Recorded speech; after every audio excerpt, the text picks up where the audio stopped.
Warning, this podcast contains violence, sexuality, gore, and other horrible and disturbing things.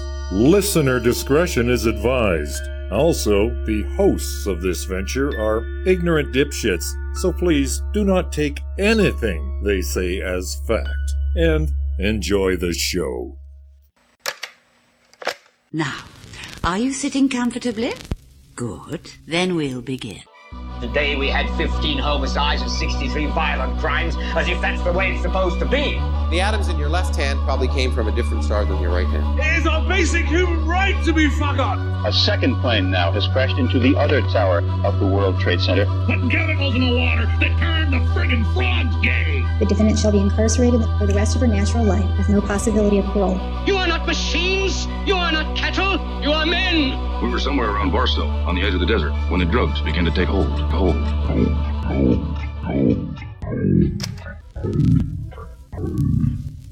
Occultae Veritatis.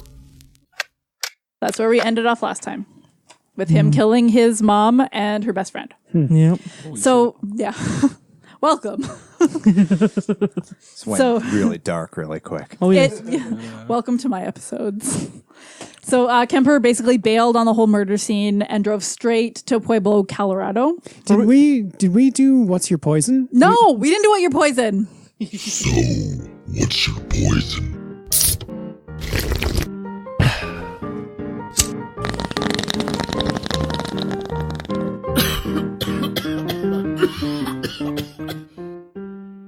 Today we are drinking. This is why I needed to do it before Richard Bigley does his episode. We are drinking Czech style Pilsner by Big Rock Brewery. I picked it because it has a rooster on it. Oh, goody. That's not the only thing it has in common with cock. It's good. Okay. I'd like to point out that this has been brewed since 1985, which is the year of both Richard Bigley and my birth. Yay. 1985. I was born in 1987. It was a shit year. Oh God, you're a shit year. I'm old. 1990. Yeah, you're a little baby. I'm the baby of the 1975. podcast. My husband was born in 1979, if that makes you feel better. Oh, yeah, I feel better now. I'm constantly amazed with how young you are, Greg. You look super young. You really do look young. I never in a jillion years would have pegged you for older than my husband. Well, I started hitting the gym at 39. But there you go. Up in the gym, just working on my fitness. Yeah. Well, that's a good song. If not, I would have been a nervous wreck. But anyway. All right. Back to What's Our Poison. What's Our Poison? It is a Czech-style Pilsner. Let's read about it. Czech? Oh, my God. Czech. I am sorry. Here's a classic Pilsner born from the original Czech style. Difficult to brew, but easy to drink. The mild bitterness and fragrant hop nose. Fragrant Hop Nose is the name of my pop band. Just definitely just like a pop, like a single singer. Holy fuck, Bigley went through that quick. Oh shit. He's faster than me. Saying something. Wow. I'm gonna, you know what? It's not bad. It's like, have you ever gone down on a woman and it's like, she's like, she showered before she came over, but she took like 3 or 4 pees in between. How many times did you have to pee? I don't know. She had to pee a lot. So you're licking just like the bottom of the upper clitoral hood, and you're getting like it tastes like pussy and it's delicious, but there's like a little like eau de urine. I do not taste urine at all in this beer. That's this beer for me. So it's good. But it could be better. But it could be a little bit better. It could be less dirty. Okay. A little more freshly showered. There's a little bit of bitterness to it.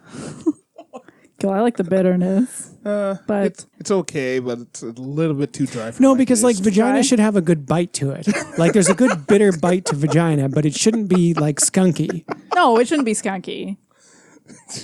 It's not sweet. Like a vagina should never be sweet. If it is, it's got a yeast infection. Ew. Ew. I did do someone with a yeast infection. Oh, no. Okay, I've never had a yeast infection. Knock on wood. I've had a yeast infection. I've never had one. How did you get a yeast infection? Behind my balls. I went camping for 10 days and didn't shower the entire time. Okay, yeah. And yeast grew behind my testicles. I'm 32 years old and I've never had a yeast infection. Consider yourself lucky. I know like I've very got, few got women. good like vulval hygiene. There you go.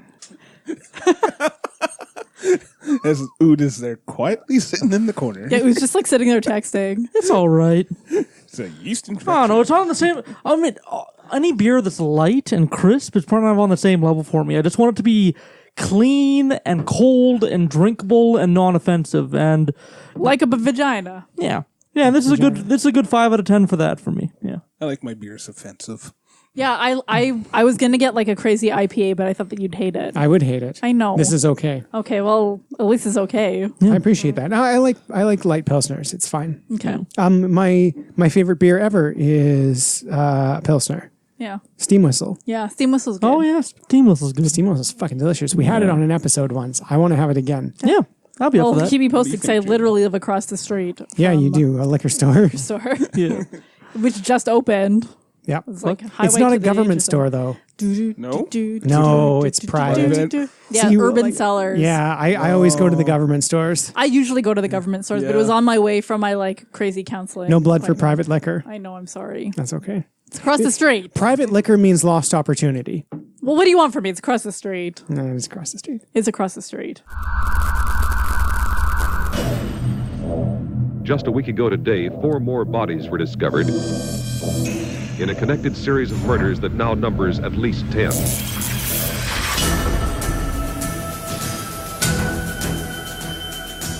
I put one girl in the trunk and one in the back seat and stabbed both of them to death. Later that night, I cut both their heads off.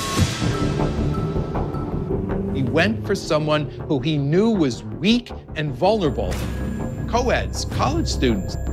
He eviscerates them, decapitates them, has sex with the body parts.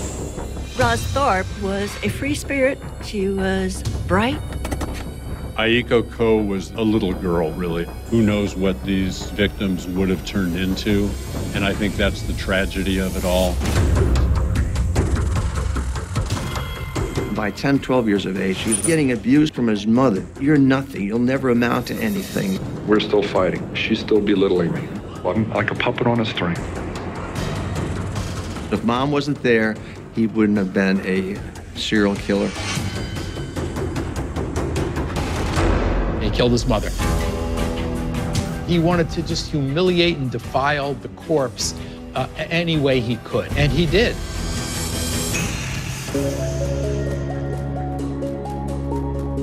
Here's a guy killing co-eds. He's a necrophiliac. What he did to his mother, how is he different from us? What's going through his mind? To understand the artist, you must look at the artwork. Kemper is going to be the first one to help the FBI know what makes these guys tick.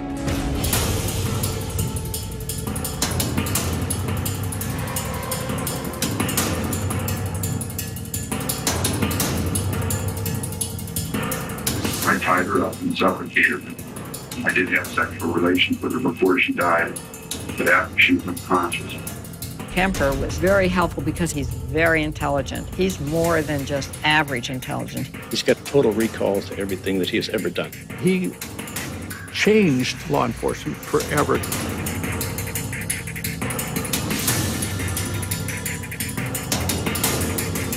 I'm not an expert. I'm not an authority. I'm someone who has been a murderer for almost 20 years. I was playing a dangerous game with a loaded gun. It got us all.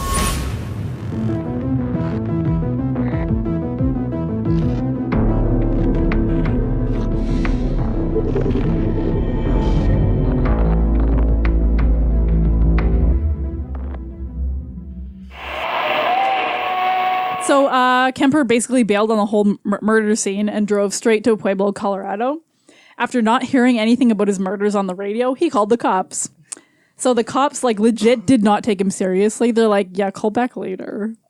So Ed called back later, a couple hours later, and asked to talk to a cop that he knew. Because if you'll recall, in part 1, he frequented cop bars a lot because he wanted to be a cop. So he called and asked to talk to a cop that he knew. He then just kind of hung out until the cops picked him up, where he also confessed to the murders of all the 6 students. So he wanted to get caught? Yep. Mm-hmm. Yep. Oh, I didn't know that. So when the cops asked him why he turned himself in, Ed said, in quotes, The original purpose was gone. It wasn't serving any physical or real or emotional purpose. It was just a pure waste of time. Emotionally, I couldn't handle it much longer. Toward the end there, I started feeling the folly of the whole damn thing, and at the point of near exhaustion, near collapse, I just said to hell with it and called it off. And he had confessed to the cops earlier, but he was so familiar with them because he kept on going to their bar and making friends that they thought he just got too drunk one night and started saying stupid shit. Yeah, they didn't even believe him. And after he had murdered so many people in such horrific ways and done such terrible things to their bodies. Because Ed was their buddy, their civilian buddy at the cop bar. Yeah, he was like a friendly nuisance, he described himself as. So his friendliness was his folly in that. Yeah, basically. And then he got picked up. He was indicted on 8 counts of first-degree murder on May 7th, 1973. Does this beer emanate a beer from the Czech Republic or Slovakia? I don't know. It says Czech. Or Czech if you're drunk, Sage. You added lemonade to that beer? Who are you, me?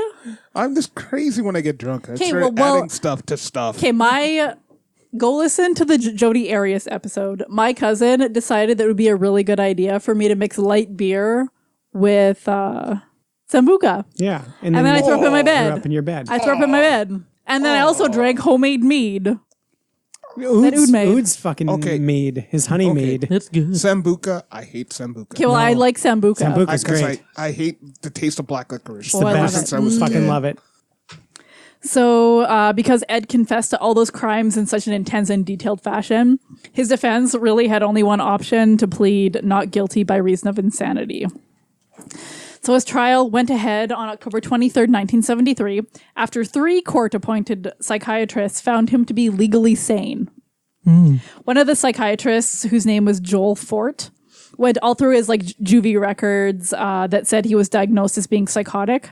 Fort also used the truth serum drug, which is a sodium pentothal, during an interview and told the court that Ed had engaged in cannibalism, alleging that he sliced strips of flesh from the legs of his victims and cooked and consumed the flesh in a casserole. Yikes. So while Kemper later recanted the cannibalism stuff, Ford still thought Kemper was just super good to go, just super sane and nothing wrong with him. Okay, so he had the truth. He had the truth serum, and then so he recanted that. But the truth serum brings up the truth of whatever you say. Well, it's all very alleged. Okay. Nebulous, alleged. As thiopental starts to act, it affects your brain bit by bit. And this is the key to one of its more controversial uses. The Americans noticed that when patients were in that twilight zone halfway between consciousness and unconsciousness, they became more chatty, disinhibited, and also forgot what they'd been talking about afterwards. They decided this might form the basis for a truth drug, an interrogation drug. Now, I'm going to have a go at trying to maintain the fiction that I am Dr. Michael Mosley, the famous heart surgeon.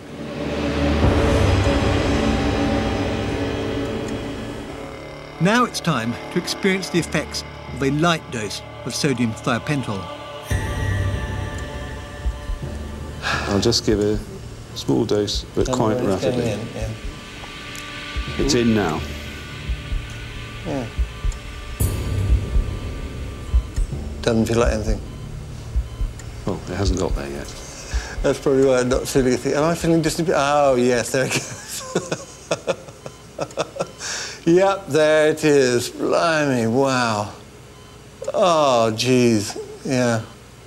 That is like, that's like drinking a bottle of champagne. So, under the influence of thiopental, can I still lie about my job? I am a cardiac... I'm a cardiac surgeon. And would you like to I'm a tell world-famous cardiac surgeon. Would you like to tell me what the last operation you carried out was? It was a bypass. They survived. But, yeah, I was awesome. What is your name? My name is Michael Mosley. And what is your profession? I'm a television producer.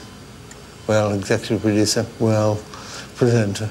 Some mix of the three of them. So who don't have any history of performing cardiac surgery? None whatsoever. None whatsoever.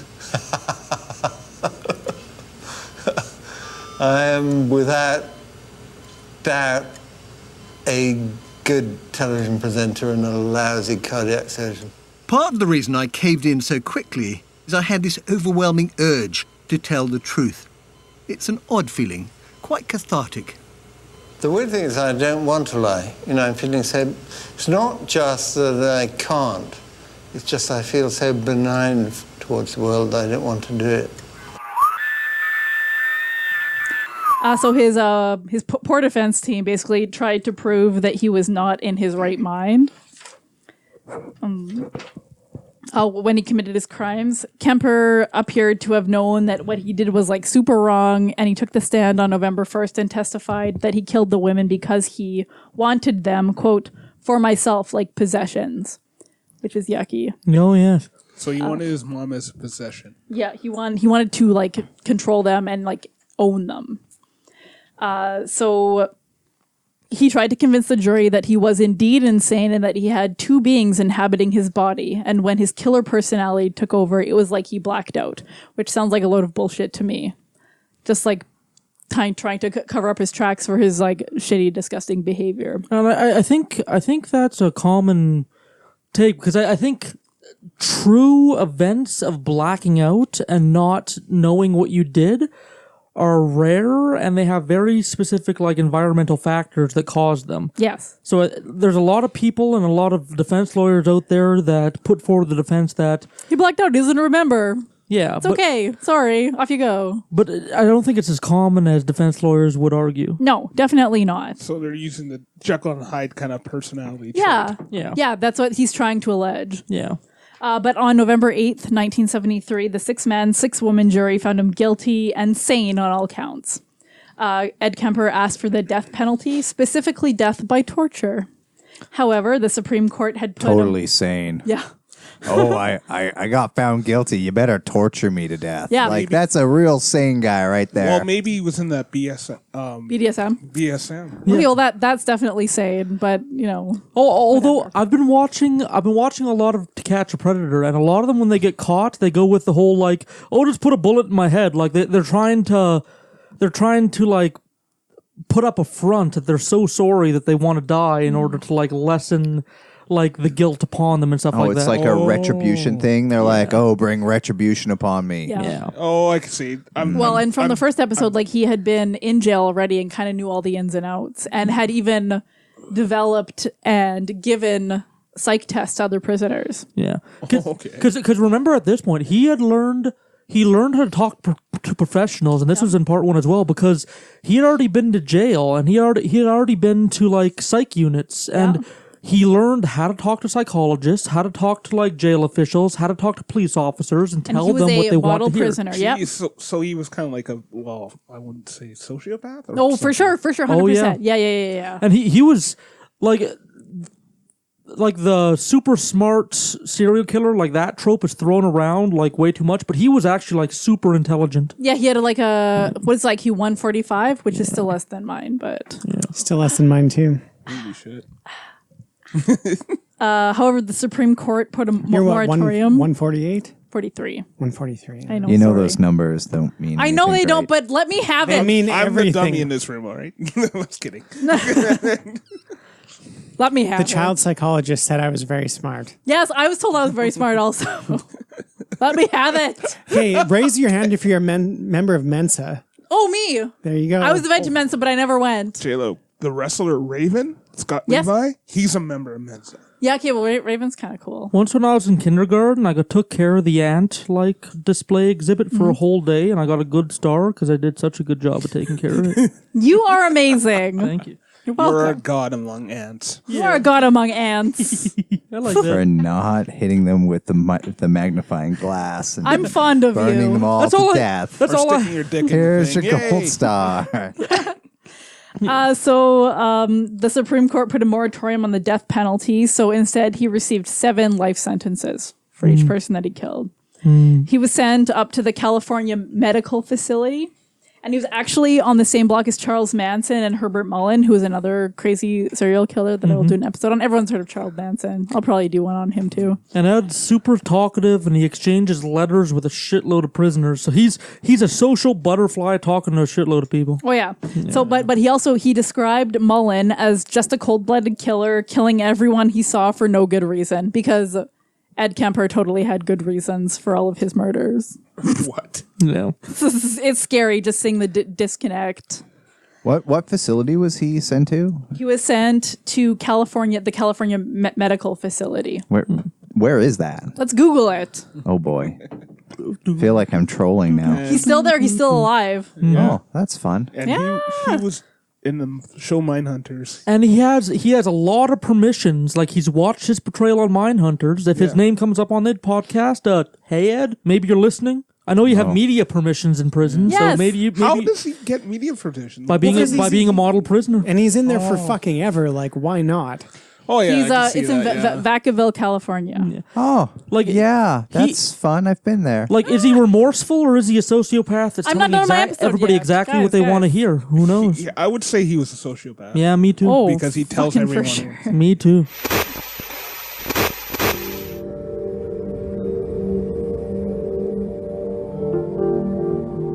Tell you a little bit about my interaction with Eddie, with Ed Kemper. One day I had a really stiff neck.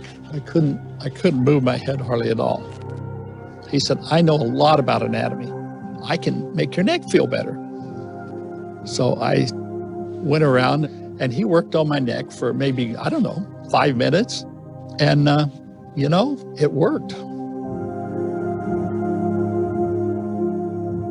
Thinking about it, here's this huge man who could have probably killed me with one hand.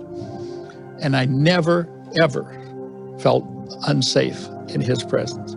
I felt that if somebody had have attacked me, he would have come to my aid. I spent a lot of time with him. We were friendly.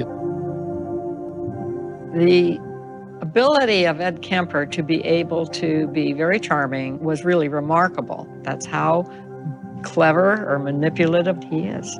He was a model prisoner, and he was a nice guy. He wasn't crazy. He wasn't particularly violent. He would joke with the jailers. The jailers liked him.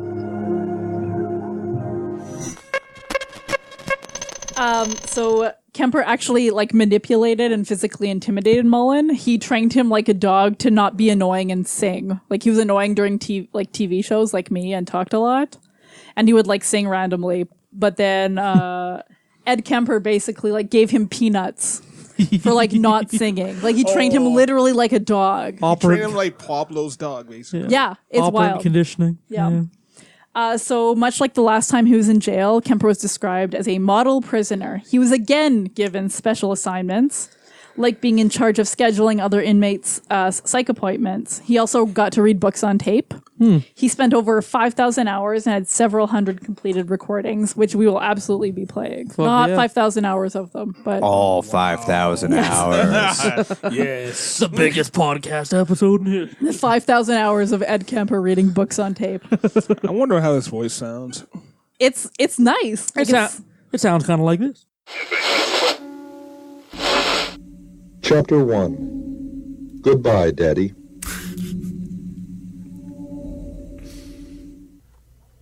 Truly, when I was very young, way back in the 50s, I believed all of life would be like one long and perfect summer day. After all, it did start out that way. There's not much I can say about our earliest childhood except that it was very good, and for that I should be everlastingly grateful. We weren't rich, we weren't poor. If we lacked some necessity, I couldn't name it.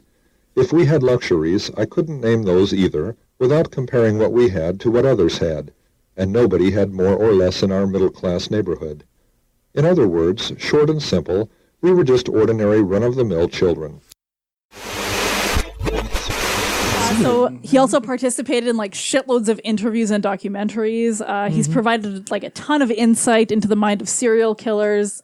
He was really forthcoming and honest about his crimes and the reasons for them. He was so he was so involved that the people that were doing interviews, the psychologists, the FBI people, he would harass them saying, like, I've thought of something else I can tell you. I can tell you, please let me give you my insight on this. Like, he was just like... I altered, well, they weren't really spontaneous. I altered how I approached these young ladies from the point of capture, from the first time. What I had wanted to do was to secure them and to suffocate them with plastic bags over their heads. I had some completely unrealistic perspective that was quick, that they would lose consciousness rapidly. But the first young lady that was in the back seat, it was Mary Ann Pesch. I finally secured her. She argued a lot. She was dialoguing, trying to change up control of the situation. She had already decided I was in control. I was trying to gain control. I was convinced she was in control of it. So for about 20 minutes we were arguing back and forth over what was going to happen, and I was trying to keep it away from what was intended, which was murder. And I decided at that time I wasn't going to tell anyone I was going to rape them. I didn't say that at the time, but I left that wide open as the avenue that it's going to be a sexual release. And that got them very distressed. And it was obvious to me that if I was going to pursue what I was doing, that distress had to stop. So I went into unfortunately, more effective behavior of letting them help me. I let more of my personality come out, and I was suicidal, very disturbed, grasping out at someone. I had abducted them, and I wasn't going to let them out of the car because I was tired of people walking away from me. So some of that was very true, but I manipulated that to allow them to help me to the point of resolving their behavior until we got to a place where they could be killed. And I have the biggest problem with that on a guilt basis, because obviously that entailed unusual trust between the captor or the perpetrator and the victim of the crime. At one point, in fact, on the fourth victim of the crime, Miss Shaw, she actually got back into the trunk under her own power. I had a cast on my left arm, it was broken. And I walked her back to the trunk of the car where I told her I was going to keep her undercover so that I could get her to my home where we could talk. But I didn't want neighbors seeing her coming to the house or leaving the house. And I made that sound realistic to her. So she didn't want to get in the trunk, but was willing to. When she got in the trunk, I shot her.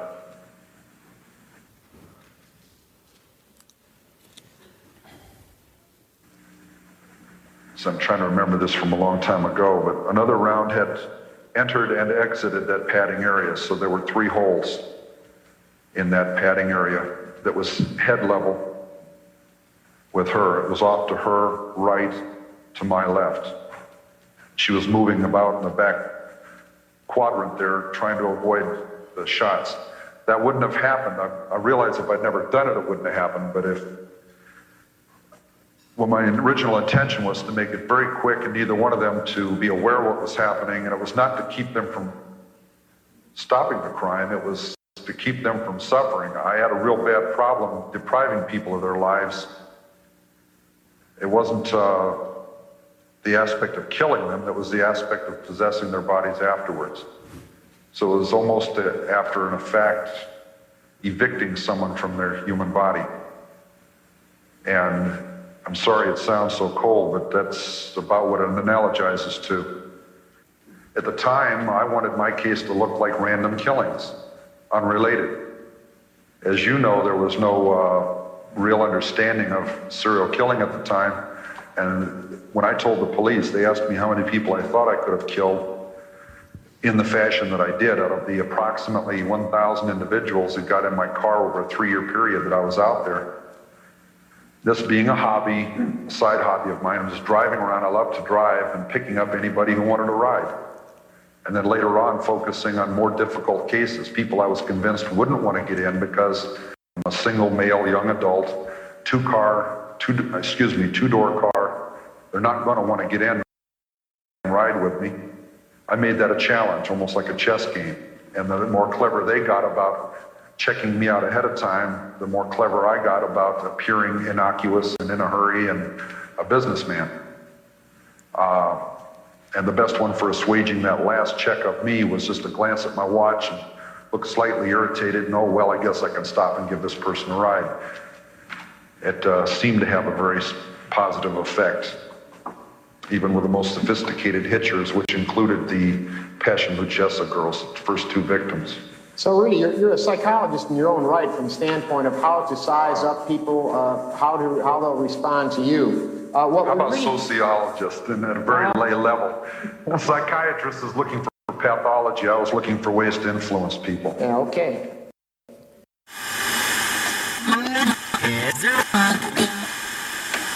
Okay, so he was like a real big keener. Yeah, he basically wanted the fame. He wanted his name. Yeah. Yeah. Okay. And it's wild. So he participated in all these interviews to save others like himself from killing, he said. He's quoted as saying, there's somebody out there that is watching this and hasn't done that, hasn't killed people, and wants to, and rages inside and struggles with the feeling. I'm going to interrupt there. Yeah.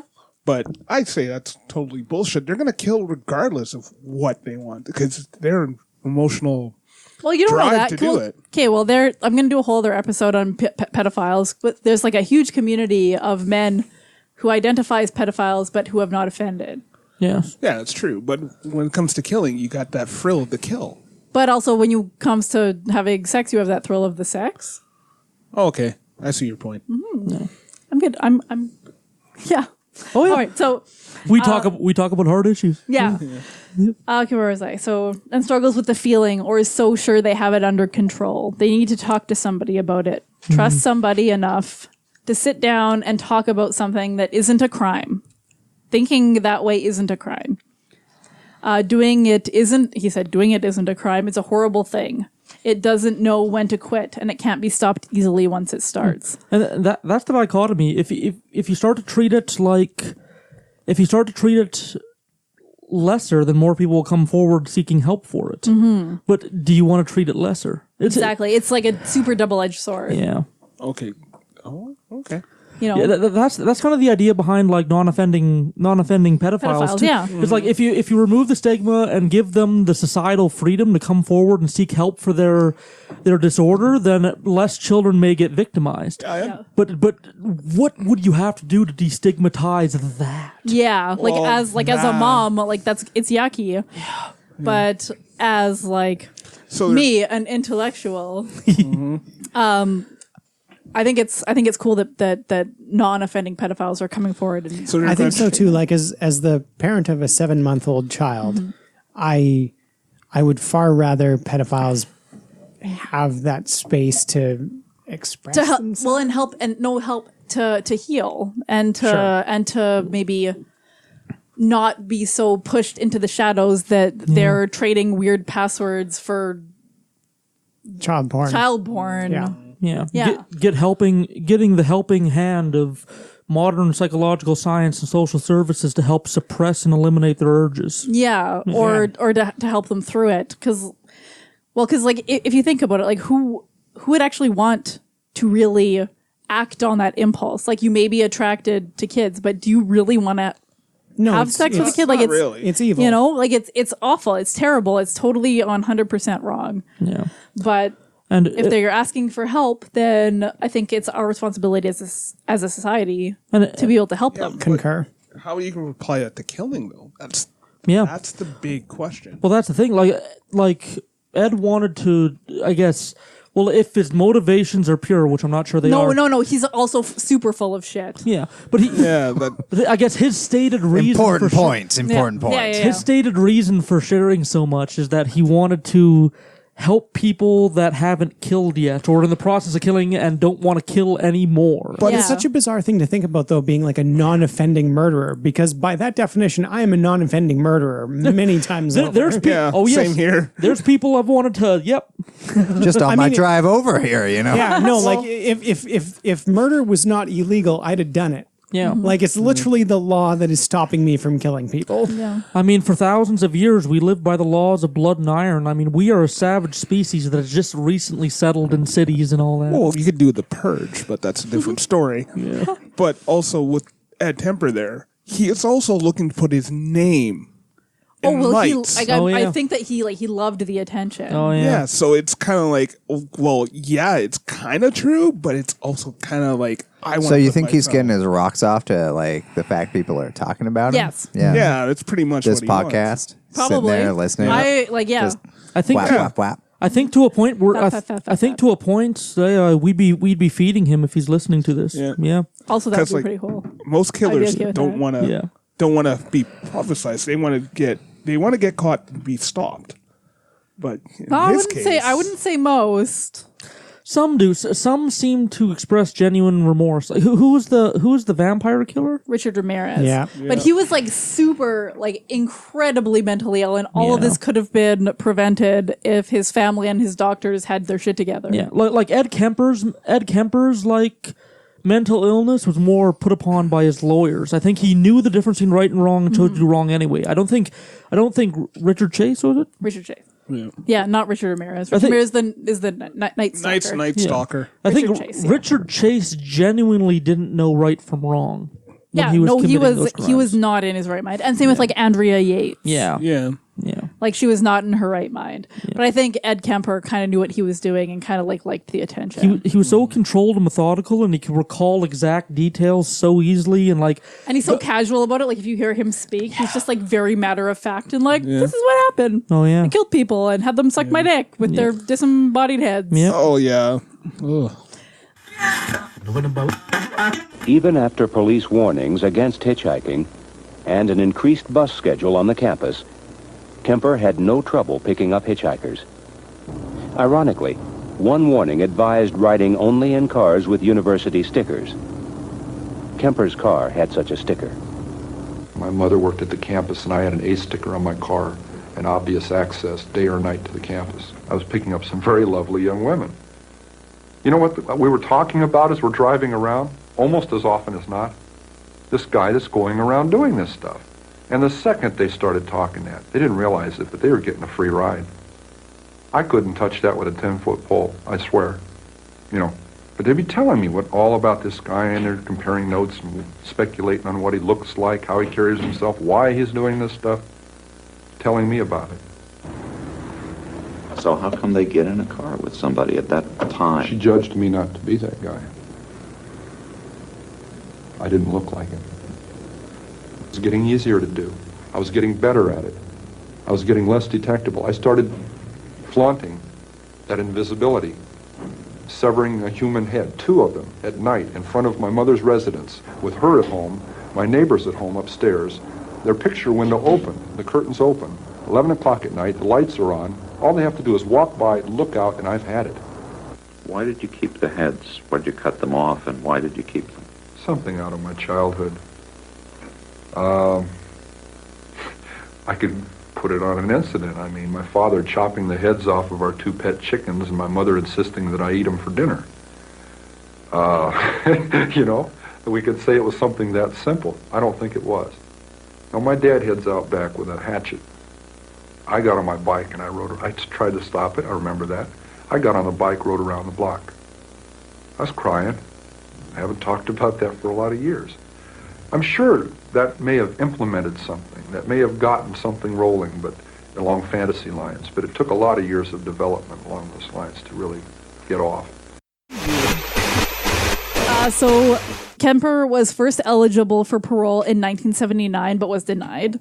He was also denied in 1980, 81, 82. He waived his right to a parole hearing in 1985. He was denied in 1988, where he said, in quotes, "Society is not ready in any shape or form for me. I can't fault them for that."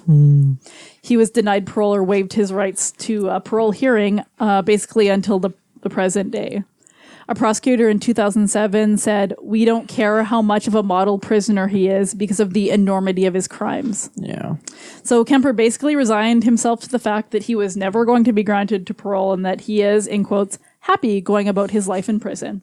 So he just like hangs out in jail, reads books on tape, sings in choirs, and has like documentaries written about him. No one's gonna fuck with him because. And also, he's like a billion feet tall. Oh yeah, and then also he's got that notoriety behind him. Oh yeah, and no one's gonna go up. Hey, shank time? No, nope. And the few times that he has been accosted in prison, like he has done a lot of damage to the other guy as well. So I think he's seen as a formidable opponent. Like there was one time he was attacked and put in the hospital, but the other prisoner died in his attempt to take him down. Oh yeah, like I think he pinned him against the wall and crushed his windpipe. He's huge. He's a huge man. Yeah. He has a kind of mindset that he's tactical in what he wants to do. Yeah. Like, he's not going to just leave it up to chance. He wants to do that. So. Well, and also he thinks that he's smarter than everyone else because he might be. He's a smart guy. Yeah. I don't know. He's definitely an interesting character. It's a complicated case, but basically how he's portrayed in Mindhunter is how he is in real life. Like Cam Britton, the actor that plays him, does like a bang up job. Yeah. I've seen that episode. So the show is about serial killers, and therefore you have to be thinking about serial killers a lot. How are you guys doing? Yeah, how are you? Like, you have to think about that a lot? Like, what the hell? Is that your mental health okay? You doing self-care? We're all doing okay. That's such a good question. I was in that dude's head for 9 months. I was Yeah, in right. the other parts, and honestly, I enjoy acting so much that endorphins are released when I'm performing. And yet I'm using a lot of dark thoughts to get where I need to go. You see, Bill, I knew a week before she died I was gonna kill her. So then dark thoughts become synonymous with endorphins. So my body just Pavlovian style starts wanting more dark thoughts, even when I was done shooting. My God. And I had to That is recognize that and break it down. And once I had sort of recognized the threat, then I sort of just started kicking the habit, and it went away. But they were weird days, man. My mom came to visit. You wanted to murder her? Yeah, when she left. When she left, I was in tears. She left, and I said, "Bye, Mom. It's great seeing you." The door shut, and I was like it wasn't me wanting to hurt my mom, but it was the character who just can't stand his mother. This was that was a weird thing, you know. There were a couple days that I called a friend or something like that, but mostly it was a joy. And on set, it was you guys. We're all like sucking the air out of the room. No one's ever asked. Man, this episode should serve as a commercial for Netflix at this point. Yeah, it's really good. I want more seasons. Yeah, me too. They're taking a long time to produce them. I'm waiting. Also, did you hear that they canceled Santa Clarita Diet? What the fuck is that? Yeah, they canceled after 3 seasons. I was so upset about that. Yeah, the freshest take on the zombie genre in a while. And come on. And it was so funny. And it had Drew Barrymore and Timothy Oliphant, who is so hot. And yet, who's that? The dad. Oh yeah, Joel. Yeah, he was in Justified. Yeah, and he like did such a smooth transition from like a gritty drama to like being a goofy husband. I love the teenage daughter because she she has such amazing. like a take no fucks like And- take no and- prisoners attitude. And that other teenage guy. I was maintaining a normal livelihood at the same time.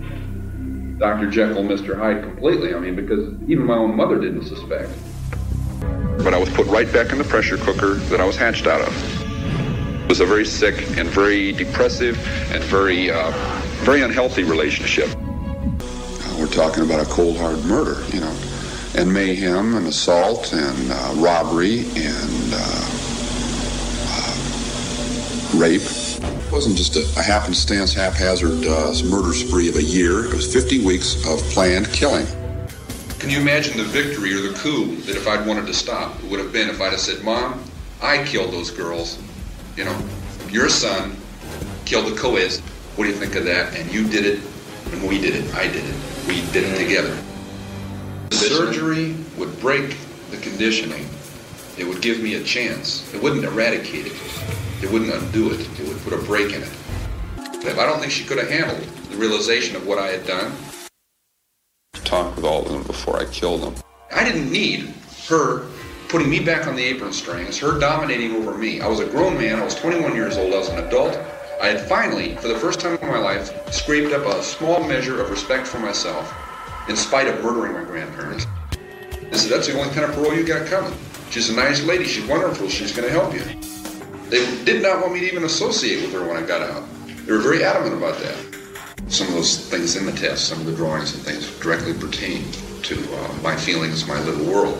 So I had to disguise that as far as that went. I started out sharpening pencils, and 2 years later, I'd learned everything right there in that department. Myself, in a Tascadero, I didn't dare say anything about it. They didn't bring it up, they didn't discover it. When they got me away from moms, they got me away from grandma, and they said, hey, you're a person, you're a human being, you're intelligent. And I said, oh, bullshit, man. Everybody tells me how stupid I am. My fantasy world wasn't nice and wonderful and nifty and warm. But this was my retreat away from the world that was hurting me, the real world. And if you think they're hurting you, they're hurting you. Towards violence and my leisure, it became entertainment. Then I began destroying inanimate objects, valuables of mine and others. Then I began killing dogs, cats.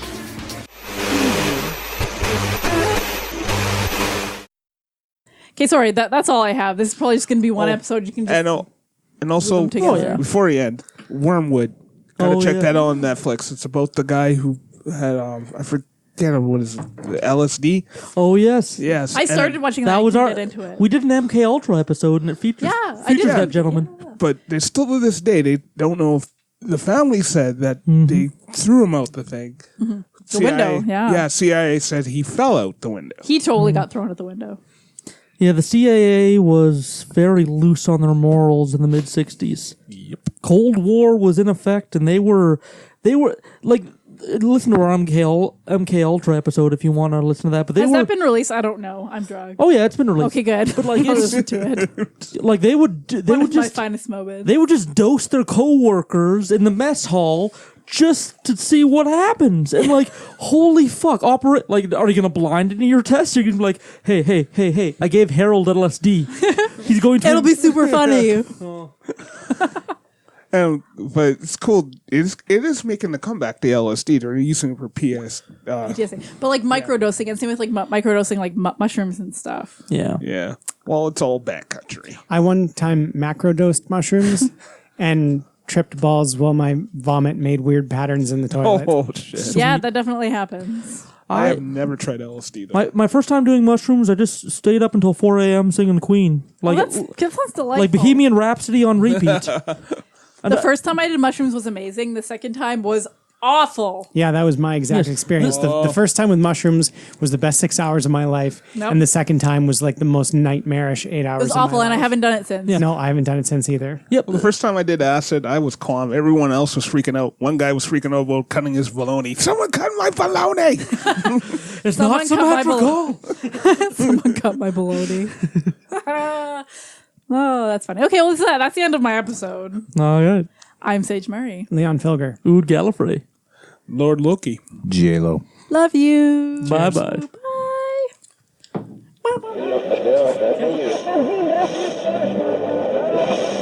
Alrighty, Edmund Kemper, the co-ed killer. Thanks again to Sage for bringing up another horrifyingly wonderful topic. Playing us out this episode is an artist by the name of Amigo the Devil and their song Edmund Temper. See you in the after show and enjoy.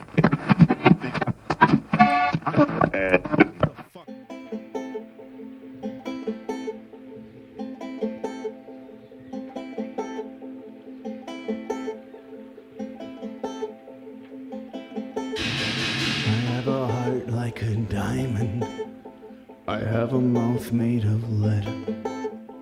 I have a way with my words, and when I talk, they believe every word I've said. There's a shine in my smile, it blinds everyone's way. I have a way with my hands, and when I play with their heart, it turns to clay. So I pray to God, how could you give them the gift of life?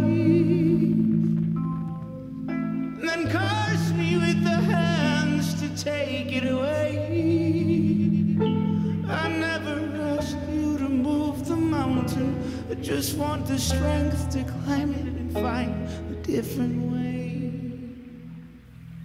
I got a 100-pound problem that I'm leaving on the side of the road. Hit the highway and I won't go back until I'm not alone. I got a game to play. If you like to lose, you can turn me on. But honey, I'm bad news.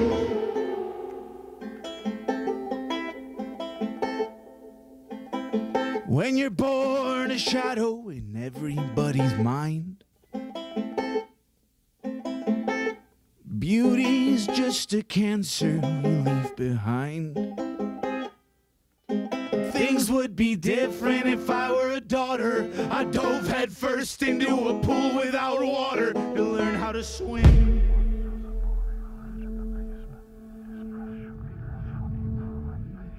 I got a 100-pound problem that I'm leaving on the side of the road.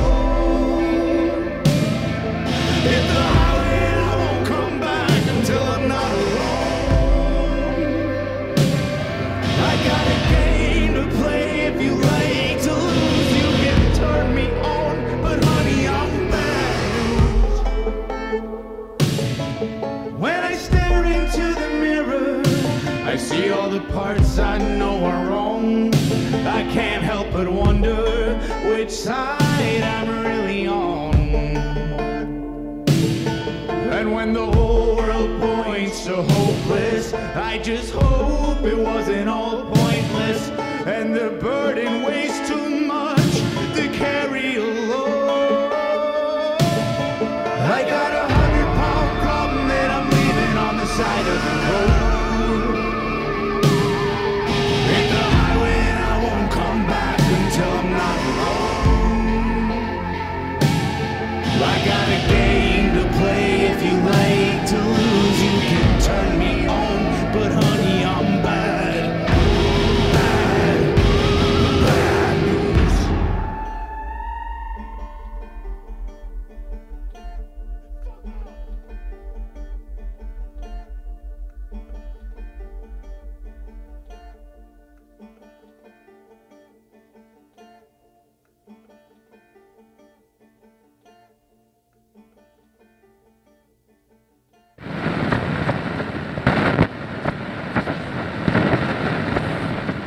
So I got a short little email from Tama, and that's the one that's sending me wheat brownies. Oh fuck yeah!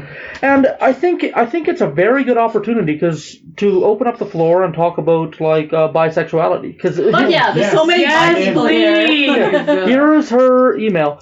I'm in. My daughter has recently told her dad and I that she's bisexual. Good for her. Yeah. Way to go. We used to joke that she was feeling greedy, but your explanation made me shut up and listen, which is good. Nice.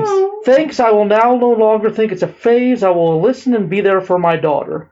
Fucking A. That is so good to hear. Yeah. Awesome. I love you, Tama. It's wholesome. And it's really wholesome. And the fact that you can come out and admit that you had something wrong in your conception before, and now you're changing it for the betterment of your kid. We've all had shitty views. Yeah, we have. And I've got to reiterate two facts about bisexuality. Mm-hmm. These are like super, super important to consider. Please. Number one, your level of bisexuality is A, not determined by your previous experience, and B, not determined by the gender of your current partner. Yep. Yep. Like I've only ever been married to women. I'm definitely 50-50 bi. Yeah. Yeah. And there's still stuff going around. Like even in groups, I still hear stuff like Gold Star lesbian being like tossed around. Never been with a man. Yeah. Oh my god. As if that's something to be held up and championed. As if ever being with a man is somehow like disparaging. Or being bi is not gay enough and not straight enough. That's such a problem with being bi. I found, especially in the queer community, is that you're definitely too gay to be straight. Like you can't call yourself straight because that's a lie. Mm-hmm. But you're not gay enough to be accepted. Well, by especially the queer like community. for us, like I'm married to a man, having you're married to a opposite woman, gender partners, and makes we it have very kids. difficult. Yeah. And we have kids.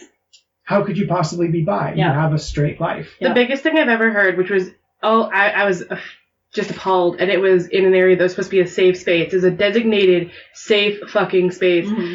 I am bi, and I have had many the male partner. Mm-hmm. And that is considered a hetero relationship. And I was told I was invading that space. An LGB space. Yeah.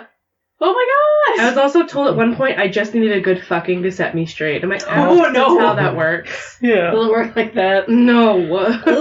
I've also heard this. People say, like, I'm married to a woman, and they'll say, well, you're bi. Does that mean you're going to cheat on her with a man? And the answer is no. I'm no more likely to cheat on her with a man than I am to cheat on her with a woman, which is none. Yeah. Yeah. Leon loves his wife. Yeah, not my wife. I would never cheat on her with a person of any gender. Yeah, and I would never cheat on my husband with a person of any gender either. Like, I love him. Sage and Leon both love their partners. we do. We're very... And I'm making eyes from afar at boobs. I'm ethically non-monogamous, and I do right by my partners. I don't sneak behind people's backs and keep people posted. Yes. My thought process is if you're not happy, break it off. Don't lead someone on. I don't care what your situation is. Don't give them some false hope or something to hold on to. Break it off. Yeah, it's easier in the long run. Yeah. So yeah, when your kid comes to you or shows signs of, having a type of sexuality that might not be something you share, like skepticism and judgment is not a good place to go. No, just accept it. Sweet. Yeah. Awesome. Still love you. Yeah. Even if it's just a phase, even if it's just something they're trying on, which it probably fucking isn't, but even if it is, what's the harm? Yeah, well, lots of people try on different sexualities. Exactly. Right? It's like, don't lie and be like, I never did that. BS. We saw that beer party in 88, Dad. You were getting real close with that one. Not my dad. Let me clarify. Not my dad, but you know what I mean, right? Yeah. Like, don't lie to your kids and be like, I never did that. I'm really, really happy and hopeful for Sage's kid and my kid, because if they ever come out to be anything other than straight, they're going to be so fucking supported and loved. Oh, hell yeah. I mean, unconditionally. Yeah, one less hurdle for them to jump. Yeah. I think it'd be easier for my kid to be gay. Because at least, I can empathize with that. If he's straight, it'd be like how I feel about Richard Bigley. Like, I like him, but I don't quite understand what he's got adverse to cock. Just not interested. And I don't quite get it. I mean, it's fine. Like, I accept your straightness. It's just very strange to me. It is a little weird, but, it's fine. We accept you as you are. We'll allow it. That's like if I ever do have kids, I'm not going to ever assume, I'm not going to make them, come out as straight, but I'm never going to assume they're straight. Yeah. Because I don't want to make them relive the whole, having to say to them, Mom, I'm this. Because I had to do that with my parents, and they're very old school. The most awkward talk I've ever had in my kitchen in my life. I don't think I've ever done that with my parents. I think that they just heard it on the podcast at one point, and they were like, oh, okay.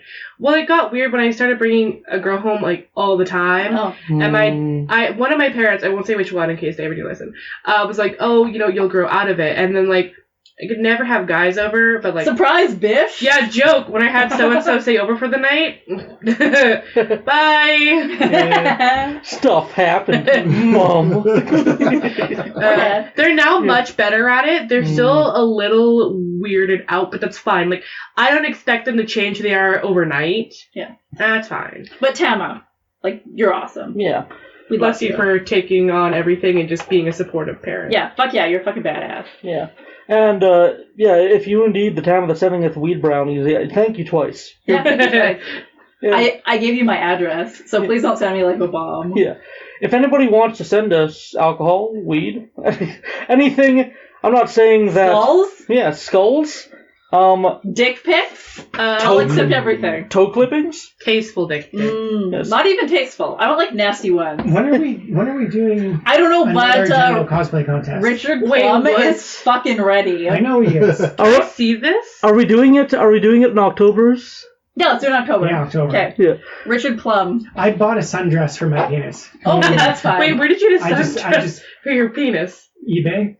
It's for a doll. It's a doll's dress. Oh, okay. I was very concerned for a second. It's the right size for my penis. Does it have a nice little hat? No, it doesn't. I'm trying to find one. I can probably make you a hat. Yeah. I have a bunch of porcelain dolls. We can probably just tie I just want a sun hat because it's just like a little straw one. Yeah. Yeah, I can probably run out the porcelain doll. Yeah. Nice. Okay, cool. Yeah, we do a general cosplay contest. Mrs. Leon Pilgers agreed to help me keep it up this time because last time I didn't do so well. Also, so just saying, low key, I want to be not involved, but I want to be here for that competition, please. Just be a fly on the wall. when we had an eighth of the listenership, And we got a bunch of entries, and we created like a rubric where we judged like cockpicks and all that. And no, it wasn't just cockpit. Oh, there were genitals of all kinds. Genitals of all kinds. There was a golem, like the Pokemon golem, emerging from a vagina cave. And that's impressive. Oh, yes. And then we had like a woman's penis, which I voted for. Yeah. Like, sorry, Richard Plum, you were not my first choice. I don't like. I want to Richard Plum's see. penis. I want to see the picture of Richard Plum. I want to see this. Can I see this? Scoop dick. Yeah, Yeah, he looks like I a probably scoop have dick. it. Like I have so many dick It's pics. designed of him. solely for the extraction of other men's semen. Okay, don't talk shit about Richard Plum. It's like a fucking drag. I just want to It see a is what picture. it of this. is, though. It's He's not like, can you show me a picture? I'll see if I can find it. like I've said before, Richard, I appreciate your dick shows up with a great presence. I appreciate it. It does. It has a mighty presence. I am so excited. Like, I bet I could text him right now and be like, send me a dick pic, and he'd be like, here you go. He hosts his own podcast. Yeah, he hosts his own podcast, the Learn Me Something podcast, which is a delight. It's a really good podcast. It's a great podcast. They just did an episode on polyamory. Oh, like, good. I think there's an art to sending like any nude, not just dick pics or like tit pics. Like just sending a nude can also be like an artistry to that. Oh yeah. I'm gonna message him. Dick pics Hey, hung up in my room. Send me a nude. Oh, I want to see if he actually responds in a timely fashion. Podcast people. Like personally, I don't send out nudes, but that's because I've got the fear of like once it's out, it's out. It is out. Whip See, it out. One time I showed a picture of my dick to my mother, and Richard Bigley ordered it in a canvas print. Wait, where is it? You asked me to order it in the canvas print. Is it hanging in your? Is it hanging in your family room? It's in my bedroom. It is. I've seen it. I've seen it. There's 2 pics of my dick on canvas prints in my bedroom. And they're both very artistic. They're both very artistic. Yeah, they're good. See, I'm doing my first like boudoir shoot, and she was like, "How do you feel about doing like full nude?" I'm like, "We'll see."